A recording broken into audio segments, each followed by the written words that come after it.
Welcome to the Tattoo Marketing Podcast. On this week's episode, we have Jason Elliott from Ink Master Season 10 and 13. We sat down and talked about how he got into tattooing, how his style evolved into not just a single style, how he has many different, and they're all amazing. What it was like being on Ink Masters, and any advice for people trying to apprentice. So enjoy the episode.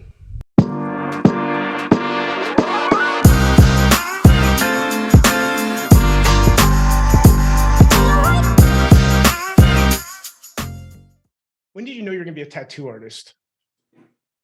10 years ago. Yeah.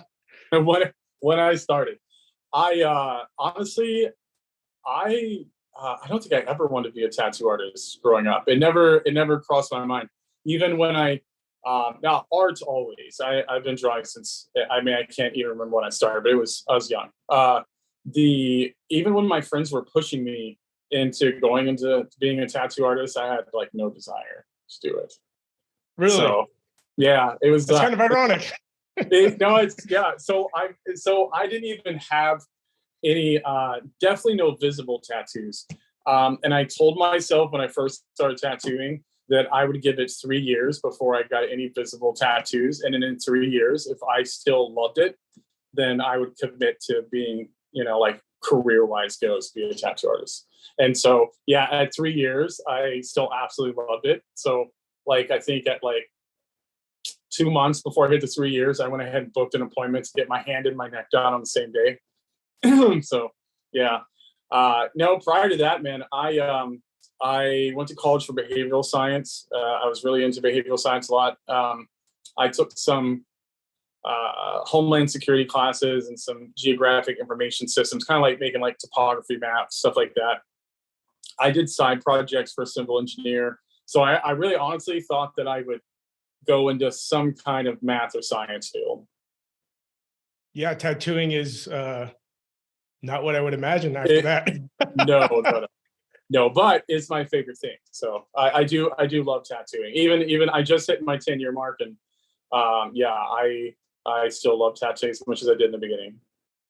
So when you were a kid, you say you liked art a lot. What was your just drawing? Did you have a certain thing you absolutely loved? Or I've noticed all the best artists started out like have this like burning passion for art and being creative, and it started very young. Yeah, so we were poor, and my parents would get our clothes from Goodwill, and they were not very fashionable. So I was honestly, I was just tired of getting picked on, I think, in school. So I would take these shirts that my parents would buy me from Goodwill, and I would tear them apart, and then I would sew them back together to kind of match the current style of what was trending, that I would see kids wear in school. And then I loved Metallica, so I would draw Metallica cover art all over the shirts. So it was kind of cool because I kind of set a trend at that time because nobody was doing that. And I think I was like 10 or 11 years old, and I was making my own shirts and then drawing these album covers on there. So that's badass. It was great. Yeah, I even at 12 and 13, I started selling coats and custom shirts to kids at school. So it's pretty rad. That's nice, man. Being an entrepreneur that young, you don't see that very much. Yeah, and I got actually pretty good at sewing. So I did not continue a career in sewing, but I did get pretty good at sewing. When you decided to actually, I guess, dip your toes into being a tattoo artist, what was your apprenticeship like? Where did you do it at? I apprenticed under a guy named Albert, and he was actually an old biker from California, and he moved to the Ozarks and opened a shop up there just to kind of get out of the California life. He moved to the hills. And I was currently dating a girl. We were pretty serious, and she was going to college relatively close.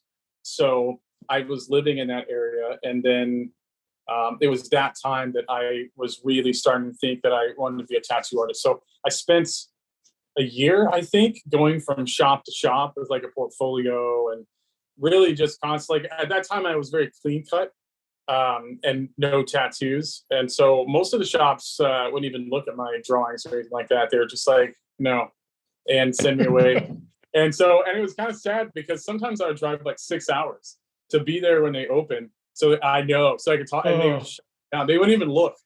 And so oddly, the shop that I apprenticed at, when I first went in there, the guy that currently owned it did the same thing. So I left my portfolio at the front counter and I was waiting for him to come out. And the people behind the front counter looked through my portfolio. The owner came out and he was like, yeah, no, I'm not interested. And I was like, okay. Now I sat there for like 30 minutes waiting for him to talk to me. And he came out and that's all he said was, he's like, I'm not interested. And I was like, okay, I mean, what can I really say? And so I got my portfolio and I talked with the people at the counter for just like a little bit. And they're like, dude, your art's so cool though, man. It looks like so good. And so that was actually the last tattoo shop that I had gone to for an apprenticeship. So I just went back to normal working and kind of gave up on after a year of, really like trying, I just thought, hey, you know what, maybe I just don't have what it takes to be in this field. And so I went back to work and like 3 months later, I got a call and it was a girl who was working the front counter. And she's like, I don't know if you remember me, but you came in the shop a few months ago with a portfolio and the owner was super rude to you. And I was like, oh yeah. And she's like, well, she goes, we were actually in the process of getting a new owner and the new owner is really interested. We told him about you and he's really interested in seeing your artwork. Is there any way that you could come up this Friday? And it was Thursday when they called and I lived like 4 hours away. So I was like, yeah, absolutely. So I like got out of work early and I drove the 4 hours and I got up there and he sat down. He was like super nice. And he looked through all my stuff and he was like, if you're really serious about this, he's like, we would like to have you. Now at that time, I don't know if they still do it because I'm not really for sure how apprenticing works too much anymore, but you didn't pay for it. At that time, you still paid for it. It was kind of like taking like a college class or something like that. So I was poor and I had to sell everything that I owned. I mean, like when I mean everything, the guy said yes. And I was like, okay, well, how much is it going to cost? And he told me and I was like, crap. So I went back and I basically advertised my entire apartment. And for the next week, people were coming in and out and they were buying my TV and DVD. Well, actually, I was pirating movies then. So it was just a hard drive full of movies. But they bought my hard drive, sold my Xbox and my furniture and everything, like washer, dryer, and got all this money together enough for me to pay for the apprenticeship and then also find like a really cheap place to live while I was apprenticing. And so the first like 4 months of apprenticeship, I just slept on the floor of this like little bitty trailer. It was terrible. I hate trailers, but it was what was affordable. So yeah, for 4 months I had a sleeping bag and I would just get done apprenticing and then go and do that. But I had a short apprenticeship. I caught on really fast. I apprenticed for 6 months and then I stayed an extra 2 because they were transitioning into a bigger building. And then after that, I was on my own. So, wow, man, you talk about committing by getting a neck and hand tattoo. Seems like you committed way before that. I mean, I did, but once I kind of like got in a shop and like talked to somebody who, I mean, for lack of better words, wasn't an asshole. It was, man, it kind of like that fire was like reignited.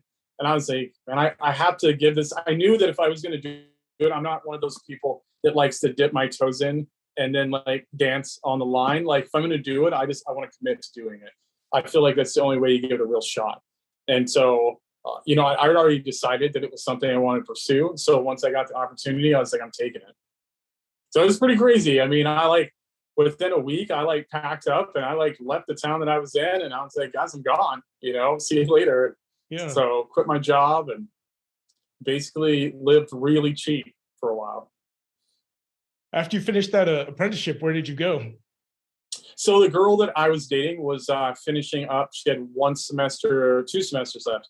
And so I opened my own little private studio in pretty violent part of town, I guess. And I just kind of rode that out for the year. And then once she graduated, we just kind of like, moved on to Miami and stuff. So. Okay. How do you like Miami? Oh, I love Miami. It gets a lot of mixed reviews because Miami always makes it on the crazy crackhead news. But honestly, they kind of have their own section, and if you just don't go there, you don't really see them much. But my favorite thing about Miami was how diverse it was. I mean, you do their cultures from all over, and it's pretty rad because they all overlap. And even though you have so any big city, like Miami is a lot like Los Angeles. You say Miami, but Miami is made up of a bunch of suburbs, and they're all butted up next to each other. And that is what makes the city. There's a downtown Miami that's where you pay overpriced, pay over what you would normally pay for just crappy souvenir stuff. Outside that, though, is all those suburbs. And each suburb really is like made up of like a different nationality, and everybody's just like right up next to each other. And honestly, it's great. Like I got to experience and be around a lot of cultures that I don't think I normally would have. I visited Miami a few times for work stuff, and it's a huge melting pot of people. Yeah. And the food that comes out of that place. Oh, did you like the food? Oh, I like the food. Yeah. I've never had Washington food. What is what would be the thing to eat if I came to Washington? Starbucks. I mean, I guess that's not eating, but that's what would you say? Starbucks. Oh, is Washington covered in Starbucks? Yeah, the original Starbucks, the very first one was in Seattle. So was it? Oh, okay. Yeah. Yeah. That makes sense. Yeah, I guess maybe I did hear that before. So, do you guys don't have like a food that screams Washington? Nothing I can think of. No. Oh, really? Okay. All right. Yeah. All right. Yeah. Which is very sad. You gotta get one. You gotta make one up. I know, right? I mean, I don't know what Seattle people eat all the time, but tofu. Oh no. So your girlfriend at the time finishes school. What's Yes. after that? Okay, so she finished school. We stayed in Miami for a while, and then she got an auditing job in Jersey. I'd never been to Jersey before. So, I'm sorry.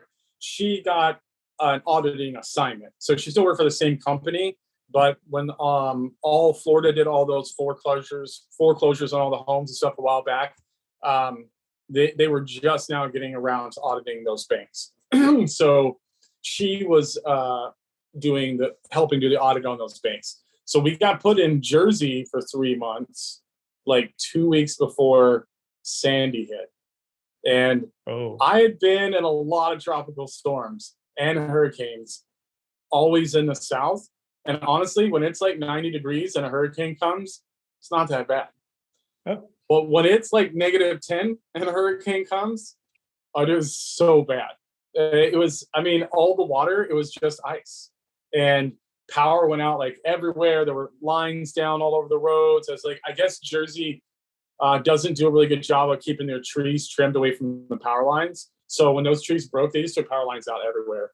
And I think it was without power for like a month, I guess. Dude, it was terrible. Yeah, it was terrible. Yeah. All the Asplund guys and stuff from like Minnesota and Montana and North Dakota, they were all just camping outside. I mean, there was no place to sleep. All the hotels were price gouging. I remember this one hotel, I won't say names, but this one hotel is normally like 120 to 150 a night. That's pretty standard no matter what state you're in. It was $450. Holy shit. I'm almost positive legal, but anyway, it was $450 a night. So we had to drive all the way to Pennsylvania and stay there and then commute back and forth because Pennsylvania did not raise its hotel up. But so we spent the 3 months there, went back to Florida, and then my granny got cancer, and she was in the Texas area. So I was going like back and forth to visit her and like hang out with her and spend time and stuff like that. And it was just like, and me and that girl also went through a breakup around the same time. So me flying like back and forth was getting costly, like taking time off of work and then flying and getting a rent a car and hotel, stuff like that. And I was like, man, maybe I should just start working in Texas temporarily until things either get better or worse. And it was like the longer I tattooed in Texas, the more I liked it. So I just decided not to go back. And was that in College Station as well, or?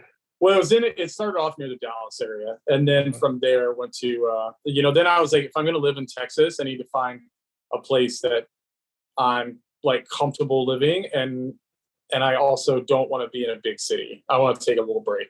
So. Okay, got it. With College Station, what's it like with all the college kids? Driving is terrible, I guess. And I recently, I don't know what I was thinking. I recently made a big purchase on a bicycle because I've kind of like getting into bike riding, and I did not realize how dangerous it was in this town. Like, so many people do not pay attention to people in the bike lane. Oh, it's not like. So I guess my next investment is I'm going to get like these really powerful strobe lights for the bike so that it's like in your face, but yeah, I couldn't say how many times I've been like the light would turn where I could cross and I start crossing and somebody pulls all the way up into the bike lane. I almost hit them or they almost hit me. And they're just not paying attention. So driving wise goes, it's not great. And then when it's when you have like Christmas break or summer, that you can really tell a difference traffic wise goes in town. That being said, though, because of all the college kids, I feel like that we have an abundance of places to eat because they really want to cater to all the kids. So we have, I think in town, we probably have 30 coffee shops. And then we have, I mean, I couldn't tell you restaurant wise goes. We have a very large spectrum of different styles of food here. So I do like that part. That's definitely a plus. And we have trees. I live in the part of Texas that we have trees. So. Okay. I've been to Texas a few times. Haven't really seen any trees, so I didn't know. Yeah, we have trees. We actually have a lot of trees. Yeah. So that everybody always asks me that when they come for a visit. They're like, "Do you guys have trees?" I'm like, "We do have trees." They do grow here, just certain places. We do plant trees. Yeah. So I'm looking at some of your tattoos on your Instagram page. Seems like you have a variety of styles. Like most people will just do anime or realism or, pick one. You seem to do a handful of them and you do them really well. When you are coming up with your, I guess not coming up with, but kind of finding your own way, what influenced that? Oh, let's see. What influenced me? I think that the biggest influence was when I first started tattooing. It was in that transition period where more artists were coming in and more people were getting out. That was more like, oh, I'm coming in for the lifestyle of tattooing. And more people were coming in and were like, oh, I'm an artist and I want to see about doing art, on this type of canvas. So I think the mentality was in a shift then where you felt more comfortable of getting just to kind of do your own thing. And for me, I've always been big about like breaking traditional rules because I'm not really like a traditions kind of person. So when I first came into tattooing, mixing styles was really taboo. They were just like, oh, you just don't do that. And I was like, why? And they're like, yeah, you just don't. I'm like, but art's art, right? I mean, if you could make it good and you can make it look cool, like, why can't you do it? And it was just like, when I came in, nobody was doing it. Like it just wasn't something. You either were a black and gray realism artist or you were a traditional artist or you were new school or whatever, but you didn't cross the two back and forth or multiple ones or anything. So I think honestly, it was just like wanting to break the plane of having those walls up that really was kind of inspired me to do something different. Yeah, it's definitely again, cool and unique mix of styles that you really don't see very often. So Ink Masters, what made you try out for that? So I actually didn't try out per se. I first interviewed for season 9, which was the shop battles, the shop wars. So what it was is they had interviewed the first guy and said, "Hey, do you have any?" He only did black and gray, and at that time I really only did color. And so he said, "Do you have anybody that you could bring on with you that would like complement, like somebody who doesn't do black and gray but does color?" And he was like, "Yeah, I know a guy." And me and this guy had done shows together and stuff like that. And he was another local Texas tattoo artist. And so they interviewed us, and we did not make it through the preliminary, I guess, interviews where we hit the first one and then we didn't go past that. And so I just kind of was like, okay, cool. It wasn't a big deal. It was kind of like when he hit me up about it, I was like, yeah, I mean, I could do that with you, I guess. And I was a little nervous, a little anxious, but so I was sitting there one night and I was going through my old email because I had got a new email and the other one got full of spam and stuff. So I was kind of like resetting, and I was going through and I saw an email from a name that I thought I recognized, and I was like, "Oh, that looks familiar." And I opened it up, and they had been trying to get a hold of me for season 10, and they didn't have my phone number, and the email that I wasn't using that email no more. So they've been trying to get a hold of me for a little while. And this was like, but I want to think that I replied back at like 2:00 in the morning, and they sent me an email back like really fast. And it was like, "Hey, is there any way that you would want to interview tomorrow?"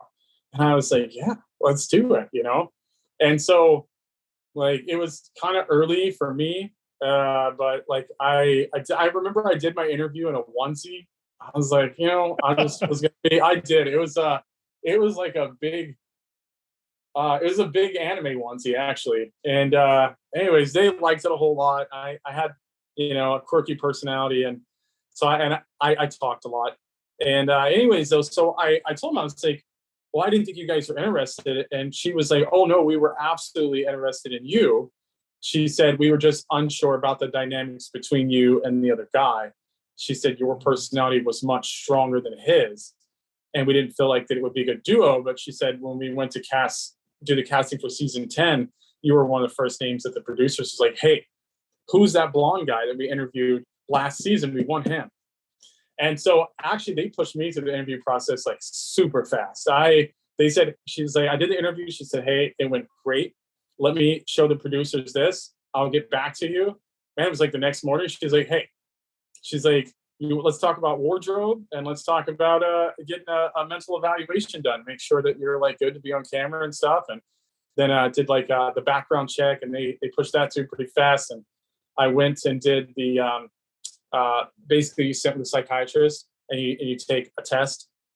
And I was scared because I was brutally honest, and it's like 800 questions, and I answered them very honestly. And I thought, there's no way that I'm getting on the show. They're going to think I'm the shittiest person. but anyways, I got in there, and she smiled really big, and she goes, "You pass." And I was like, "I do?" And she's like, "Yeah." She goes, "You're so honest in this that there's no way you're lying." And she said, "It's great." She goes, "If I told you how many people came in here and tried to make themselves look like a better person when they're answering these questions, and we know immediately when we're reading this, we're like, okay, clearly this is not you." And she goes, "But yours is so brutally honest." She was like, "That, yeah, you're good to go." That's amazing. Like, sweet. So, and yeah, and then after that, like we talked about wardrobe, and I started packing and trying to figure out how I was going to take 3 months off of work. And so it was, it moved very fast. And then the second season that I did moved much, much faster. They called me and I left like 2 weeks later. So it was very good. Wow. Super quick. Okay. What's it like being on the show? Like, is it, very scripted, or is it, is everybody friends behind the scenes? That's weird. I see that. I don't know if it was on Reddit or Facebook or something, but somebody had made a post about that Ink Master was scripted. And yeah, that's not at all true. Dave reads his lines, because that has to be, they don't want all the background noise and stuff. So Dave reads his lines, but as far as scripted, no, I would say that it's improv, maybe. Okay. I would say the best way to say it is that it's fake drama that turns into real drama. Got it. and the producers are really good about that. They're very sneaky. And it's, you start out and you're like, oh, we're just having fun, we're friends, blah blah. And then, man, it's like a week later, 2 weeks later, you're just like, did he really mean that when he said that? Like, is that what he really thought? Do you think I had shitty line work? Fuck you. I don't think your color's good. Oh yeah, no, it goes just like that. I mean, it's pretty funny, actually. What was it like working with all the, I guess, artists behind the scene? I mean, I know you say can be dramatic, but it is. I was honestly, so when I first started tattooing, Juan was one of the first people that I started following, and I was standing in the hallway when we first got there. They put us all in individual hotel rooms so we couldn't see each other, and nobody knew who was on set until they brought us all out for the first episode. And we're standing in the hallway, and one of the producers goes, Juan Salgado, and I was like, wait, hold on a second, like the Juan Salgado? And he was standing next to me, and he was like, yeah, that's me. And I was like, oh my god, I was like, this is amazing, And so I only knew. I knew Deanna, like we're both Texas tattoo artists, and I knew Mike outside, and I knew of Juan. Outside that, I didn't know who anybody else was on there. So it was I was a little nervous, and of course we didn't know about Anthony, DJ, or I just went Steve. Then we didn't find out until like part of the way through the first episode, so part of the way into filming, but. It was, man, I was a little nervous. I mean, I'm a pretty social person, but like you're in a new place and you're around all these people that you've never met, and and then you're going to be competing, so it does make you a little nervous. Yeah, could only imagine. That's kind of thrown you into a very weird scenario. Yeah, absolutely. Yeah, not something that you just normally pick to go into. No. When you were done with it, what was it like transferring back, I guess, into normal life? I mean, you go on a trip for like 2 weeks and then you're back in normal life and you're like, I'd rather be back on the trip. You know what I mean? No, it's months. It's not 2 weeks. It's months. Yeah. Dude, honestly, it was the very first time that I had ever experienced a type of deprivation. So DJ, was it DJ? Or Anthony. One of them had already, I guess Anthony had already done it. And he explained to me, he was like, listen, man, when you get out of here, the longer you're here, the worse it is when you get back. And I was like, worse how?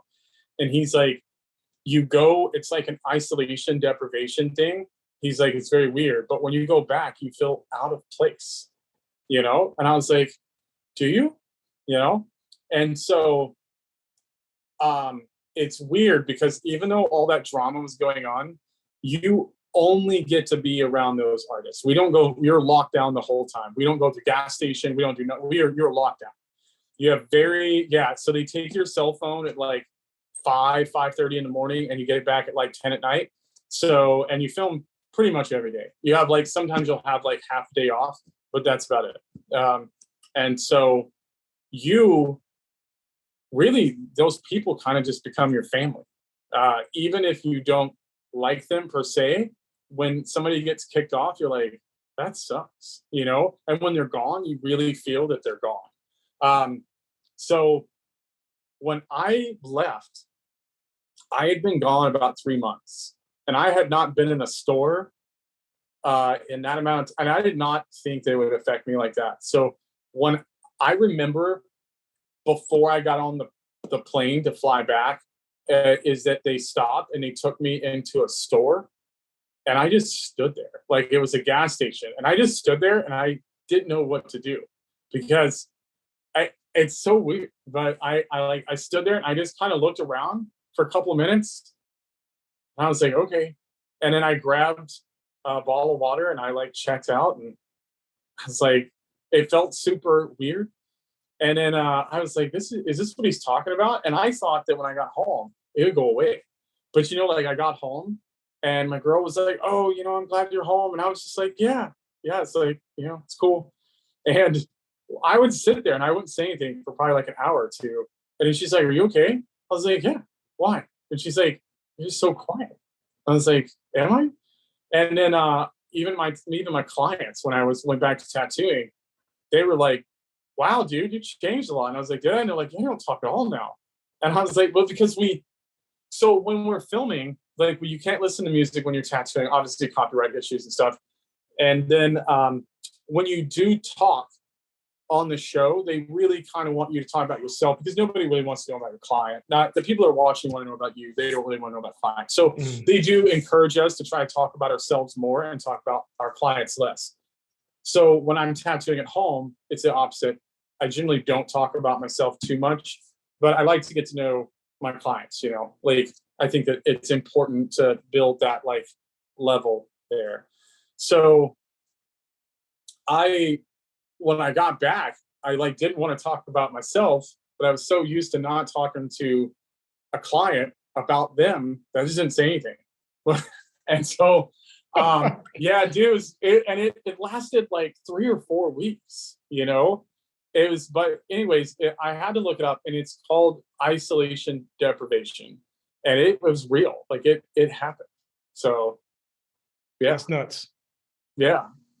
That would be weird. Every time I've gotten tattooed, you and the artist talk at least half of it and then kind of do your own thing. So I couldn't imagine just sitting there in silence. Like silence, man. I can't imagine how awkward I made them feel. They're probably just like, this guy's super creepy. I'm just like, you're done.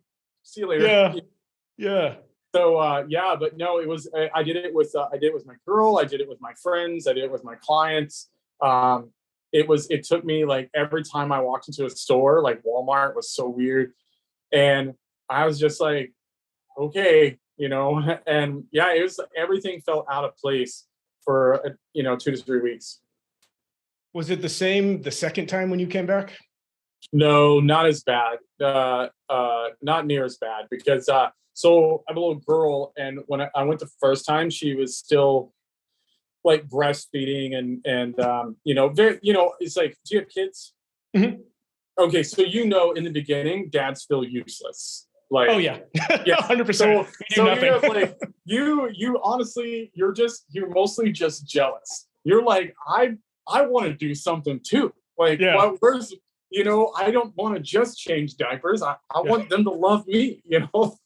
And so so the first time I went, it was harder. Because she was so young, but at the same time, me and her hadn't developed like a serious relationship or routine or anything like that. And then when I did season 13, me and her were very close. We had a morning routine, we had an evening routine, and we had dialogue back and forth and stuff like that. So doing season 13 was so much harder than doing season 10. Like, I mean, I was gone one day and already I was like, I miss my little girl. Like, I was like, this is not the same. So yeah, it was definitely different. So I think I was more focused on that. So I was just ready to be home. I was like, man, I really want to see her. And then not being able to talk to her on the phone very much was also like, I think if I could have got to talk to her more, might have been better. But like, if you do get to talk to him and you do a video chat, you kind of have to go to like an isolated room because nobody needs to see like what's on set or who you're on set with or anything like that. And so if you have multiple people that want to use the room, but you have very limited time off, then it's kind of like you really kind of juggle it back and forth. So. Got it. Yeah, that sounds hard, man. And definitely that first, 6 to 9 months. Yeah, it's just changing diapers. Yeah. So. Yeah, but when they hit 3 years old, you're like, oh, okay, this is the coolest kid on the block. Yeah, like it's actually a little human being now. Like talk to him and when you were on the show, how many tattoos did you approximately do, or do you know? I mean, was it just the ones that were shown, or? Okay, so sometimes we do little tattoos. So sometimes the flash challenge is a tattoo. So let's see, the first time I was on all the way until the last episode. Well, I guess I was on the last episode too, but I had tattoo on it. So let me think. That's 16, 19, and we did like tattoo face-offs, we did multiple tattoos. So 20 to 25, probably. Okay. Something like that. That probably seems close to that. Like, if you count like doing collabs with people and stuff. Because like in season 13, I think there was like 2 or 3 challenges where we had to do multiple tattoos. So yeah, I would say probably if you're there the whole time, 20 to 25 tattoos is probably somewhere around there. Okay. And so when you're not tattooing, it sounds like a tattoo maybe every other day, every 3 days, something like that. What'd you guys do? Oh man, nothing. Oh no, listen. Really? Listen, I'm gonna break it down for you, okay? So TV time is so much shorter than real time. So day 1, we would get up early and we would do flash challenge day. That takes the entire day. From morning all the way until night, the entire day. And then because everything that you do, you shoot like 8 times. So it's like you walk and they're like reset and you walk all the way back and you walk again and they shoot from a different angle and then reset and you walk. And each time you have to look like you did the time before that. You try to stay the same space away from everybody and try to have the same look and be looking in the same direction and all that stuff. Like everything's got to try to stay. Yeah, dude, it's like, it's yeah. So it's like, you know, and if you say something funny, man, don't get that on camera because you got to repeat it like another 7 times. And it's just not funny after the 7th time. No. Yeah, you're just like, it's like real hard to pull this off and make it, you know. So the first full day, it takes 3.5 days to shoot 1 episode. The first day is Flash Challenge Day. The second day is Tattoo Challenge Day with a little bit of house reality, which is where you see us kind of like having dialogue back and forth. And that's where they kind of want to know, oh, how do you feel about the Flash Challenge and how do you feel about the winners? And, you know, so they basically just get like, how do we feel about what just took place the day before? So that's mixed in with the next day where we do the Tattoo Challenge. The Tattoo Challenge takes like 3/4 of the day, and then the rest of it is used to do the dialogue scenes. Then the next day, that entire day is filled with judging. And that is a long, that is the worst day. It is a long day. So when people see us getting critiqued on TV and it takes like 10 seconds, know that we were up there for 15 minutes while 3 people tell us how shitty we are. Oh. So, dude, yeah.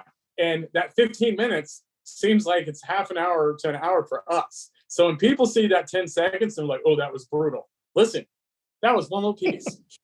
Because there are times when you're just like looking at them and like our season was worse. Season 10 was worse because not only did we have Oliver, Dave, and Chris, but then we also had Anthony, Steve, and I just went blank. Oh my goodness. Yeah. So he's going to be like, what? You forgot me? Anyway, so we had 6 judges on season 10 or DJ. So we had 6 judges on season 10. So it took like extra long. And if one judge said, oh, I kind of don't like it, you could almost bet that 3 more and be like, yeah, I don't like it. And they would just reiterate everything the other person said and know that they were pissing you off. You're like, okay, you know. So if you could ever do one tattoo and get all 6 of them to be like, that's dope. You're doing so good. I don't know that anybody did that. I think, you know, there's always going to be somebody complaining about something, but so that takes all day. And it's like humid in the room and the lights are shining down on you the whole time really bright and you have to stand. So you're constantly like bouncing your weight like back and forth little by little, but try not to move. And then when you get up there, everybody dreads when they get up there, you know. I kind of liked it because I like to talk shit back to them, you know. So I wasn't as nervous doing that part. It was kind of fun. And I try to crack jokes. Sometimes they liked it, sometimes they didn't. But that takes all day. then we come back and then we shoot more reality. So that's usually like a long day. We shoot more reality, and that's where Oliver comes up and they're like, okay, these are the 3 bottom people. These people are coming down. So it's like definitely nighttime before that even gets close to being done.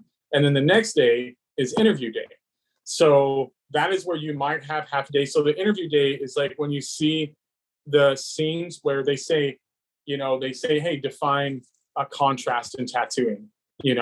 How are you going to show contrast in tattooing? So when they show us and we're kind of given the definition and we have all the same screen behind us, so that's interview day. So what we do is we go in there and they film us doing all of a recap of how we feel the day before went, how we feel about the person that went home.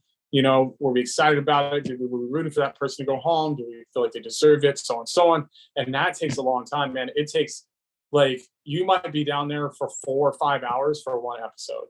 And you sit in a chair, you try to sit like this and not move, and you're very like proper, and you can't really slouch because then the cameraman is having to constantly adjust things like up and down. And honestly, we would just bring a big cup of whatever alcohol we were drinking at that time, and we would just try to ride it out. And if we were getting too tipsy, they would be like, "Hey, I think you need to slack off." We're like, "Oh, okay," Just say, like, interview day is the worst day. It's some people love it. Not many. Some people love it, but it can be like the worst day. I can imagine sitting there for 4 hours for like 20 seconds that's actually going to be put on television is. Yeah, and if it's your scene, it may not even be your scene that gets put on because everybody's competing for the same spot. And then the next day we start back over with Flash Challenge Day.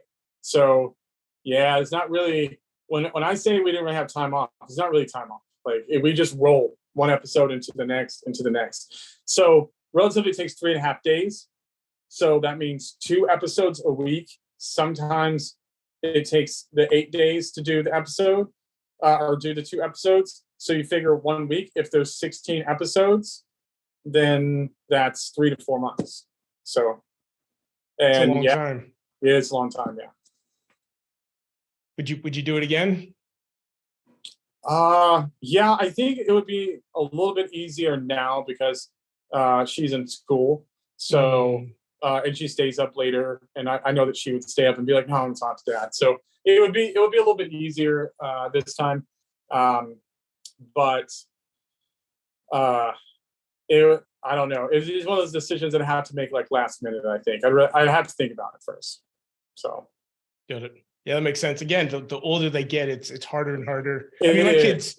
Yeah, it is harder. I mean, she's in ballet. It's like I got to go to the dance classes. When it's my turn, and then she's got performances coming up, and it's very funny. Like she hates ballet, but I told her, I was like, listen, it is important to your mom, and you wanted to do it in the beginning, so I feel like it's good to commit to just this year of doing ballet. Once this is over, you don't have to go back. And honestly, I was rooting for her to go into like MMA or something, and she's like, Dad, I think I either want to fight or hip hop dance. I was like, let's do it. Like, yeah, so that sounds fun. so next year I might stick her in like MMA or something. That would be awesome. Yeah, that would be awesome. Yeah, my daughter does gymnastics, and my son does football, lacrosse, hockey, and jiu-jitsu. So like on those things, like me and him are like, yeah. Yeah, he's got a full schedule though. Man, that's dude, lacrosse looks so fun.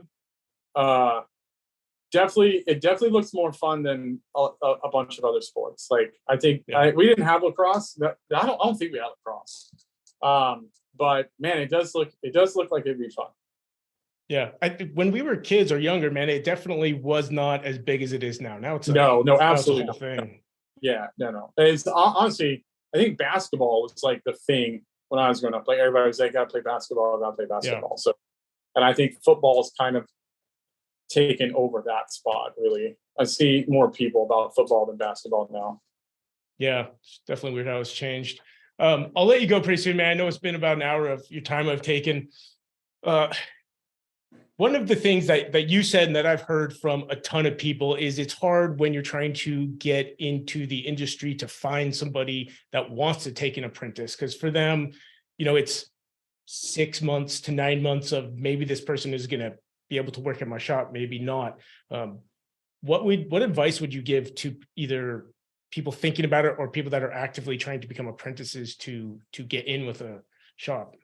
That's a hard one. Actually, I probably turned down in the last year probably 30 people, I guess.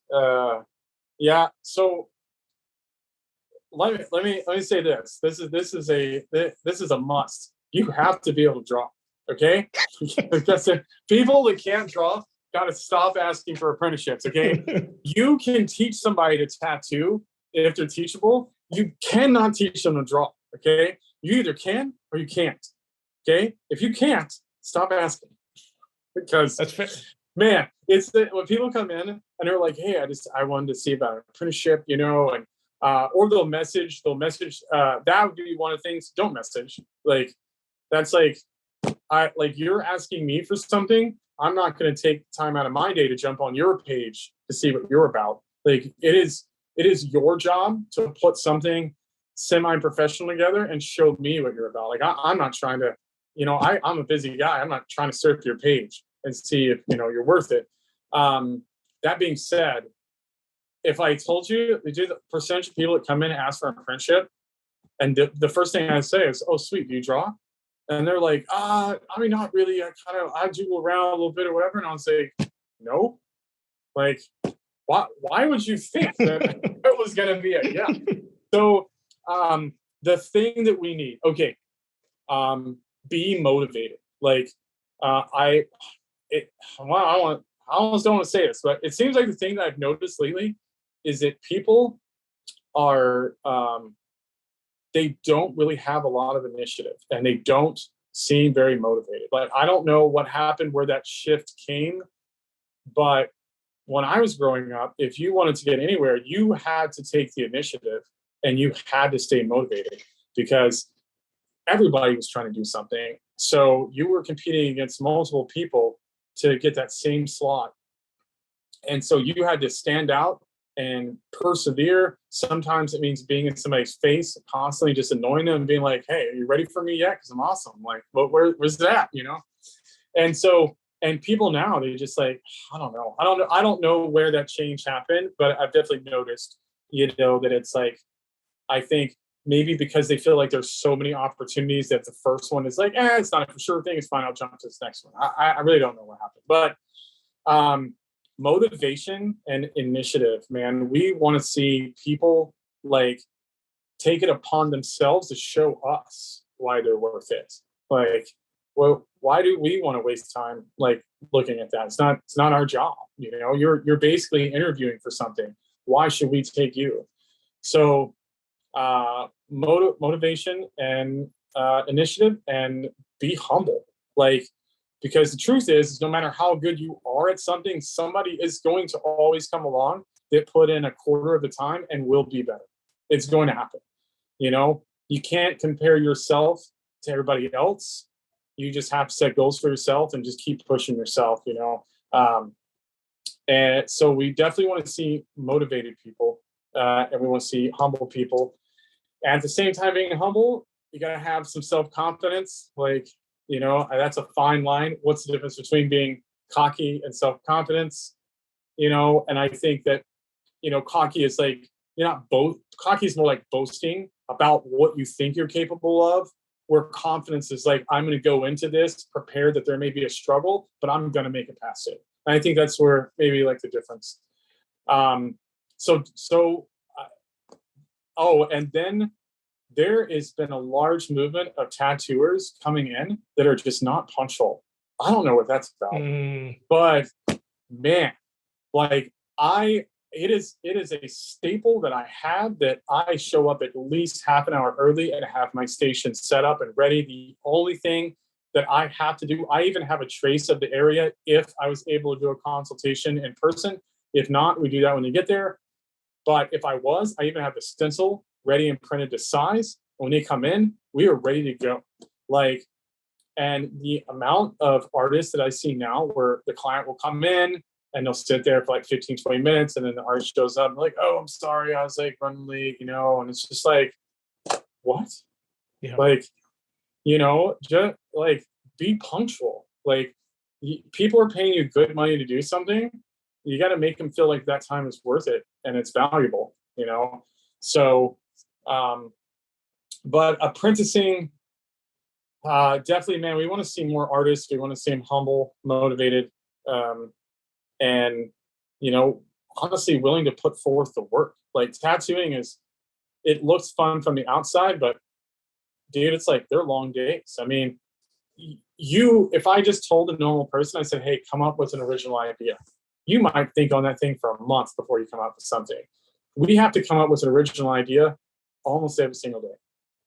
And that takes, like, we may tattoo 6 or 8 hours. It doesn't seem like much, but then you have half an hour setting up and then tearing down. And then, the client obviously is going to talk to you before they get there and then after. So you figure 8 to 10 hours is probably normal. And then you'll go home and you may have a solid 4 hours or 5 hours of drawing, And then what happens if you get writer's block? You sit down and you're trying to design something and you just honestly just can't think of something that you think will look good, And so it may be, a 6 or 8 hour night that you're staying up, designing something. And then, then the client shows up and they're like, oh, that's not quite what I imagined. Like, I was thinking more like this lines, and I probably maybe should have, like, side note advice for clients: be very descriptive about what you want. If you have little details, we'll tell you if it looks stupid. But if you have little details, make sure that we know, because having to change that on the spot is not fun sometimes. But let's just say that it happens, because it does happen. Well, then you start your next day off with a couple more hours of drawing. And so tattooing is like, when you come in, there's already so many good people. If you're not motivated, you're going to fall behind. You're not going to make it anywhere. So yeah, that's it. I feel like a lot of people see it as tattooing or being a tattoo artist is sexy, and then they maybe get an apprenticeship or start to actually figure out it's not all just, sitting there tattooing somebody. There's a lot that goes in behind it. It is not sexy. I don't know. I don't know, man. Listen, we look like some bums when we come to work. I'm gonna tell you, like, I probably have tattooed in my pajamas multiple times. I'm just like, I'm not. No. But least thing from sexy. Like, we're not. There might be some people out there that take a little extra time to make themselves look pretty, but for the most part, man, we just come in, we just draw on people. So that's good advice, man. And I agree with you. It seems weird, and I'm not sure when that shift occurred, but when I've hired for my company, you'll get 40 resumes, 2 people actually follow up on them. Yeah. It's like, okay, so for instance, good example is when I started working, I was constantly in their face going, do you need me to do this? Or do you want me to go ahead and start on this? Or like, hey, I'm just going to go ahead and sweep this area because it looks like it needs to be swept, or whatever, like, I wouldn't just sit there and wait constantly to be told to do something. I was like trying to have good situational awareness so I could see what was going on and then take notice of what, like, normal routine daily activities, so that when I did have downtime, I could jump in and maybe just grab one of those and just go ahead and do it. That does not happen today. Like, no, it's like you walk into a business now and you're lucky if you make it up to the counter and they're even up off the couch and, like, addressing you without having their phone in their hands. It's dude, it's like and it's like you're like, hey, do you want to sweep that up? And they're like, oh yeah, okay, yeah, I could do that. You're like, and it's like, that's what I'm talking about. It's like, not that you have to sweep, but what I'm saying is that if you just pay attention, you'll see that there are, duties that happen daily that have to be done. And if you have downtime, instead of just sitting there and, spamming Instagram, it's like, why don't you just jump up and do one of those things, But there's somewhere down the line that shifted where people stopped having initiative and they just started waiting to be told what to do. So I don't know. Yeah. Yep. I agree. I It has to have something to do with cell phones and people being on them all the time and getting too much dopamine and then just like not It may wanting to be be. off them. That's my theory, at least. It could no. I mean, it could be. You know, like I can't tell you how many times that I remember, like 10 years ago, 15 years ago, you would go out to a restaurant and everybody was like talking, sitting at the table, and they were having like a lot of conversation back and forth and very animated and so on and so on. Now you look across it and it's like the restaurants are almost completely quiet and everybody's just sitting there like this. Like you'll have a couple, you know, and like everybody's guilty of it, but you have a couple and they'll be sitting there and both of them will have their phones in front of their faces, no conversation going on whatsoever. You know, it's weird. It is. It is. You know, it makes you wonder in 10 years where it's going to be at after that. You know. Yeah. So no more dinners and lunches together. We just have video lunches. I mean, I don't know. Like, you're just gonna take a picture of your food and send it to your partner. I mean, we already do that. So. That's true. Yeah. That's true. Yeah, we already do that. So fair enough. Well, awesome, Jason. I absolutely appreciate you coming on here and spending the last hour talking with you, man. It was really cool to hear about your story and everything you've done. I mean, I look forward to seeing the work you continue to put out, and I'm sure we'll catch up sometime in the future. Yeah, thanks, man. And the yellow shirt looks good. Actually, the mustard? Yeah, it doesn't look mustard on here. It looks I don't know. It's kind of like a light ochre color or something. So it doesn't really look like mustard, but it blends with the background, the luminescence that you have. It meshes in well. So you're good to go. That's good. That makes me feel a little better. Yeah. All right. Well, it was nice meeting you, man. I appreciate it. You as well. Thank you.